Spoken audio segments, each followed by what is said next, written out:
Guys welcome back to Daily Dive. ఇవాళ మన వీడియోలో బీరకాయ కర్రీ ఎలా ప్రిపేర్ చేసుకోవాలో చూద్దాం. ఫస్ట్ బీరకాయని వాష్ చేసుకొని కట్ చేసి పెట్టుకోండి.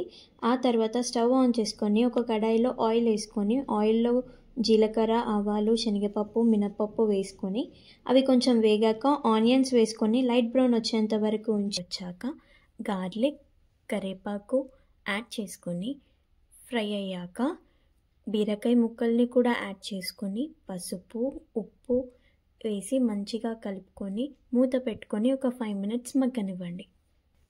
ఆ తర్వాత టమాటో ముక్కల్ని కూడా యాడ్ చేసుకొని మగ్గాక కారం, ధనియాల పొడి, ముందుగానే ప్రిపేర్ చేసి పెట్టుకున్న పుట్నాలు, పల్లీలు పౌడర్ కూడా వేసుకొని పైనుంచి కొత్తిమీర చల్లుకొని సర్వ్ చేసుకుంటే ఈజీ అండ్ టేస్టీ బీరకాయ curry ready.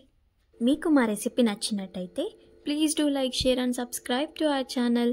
Thanks for watching.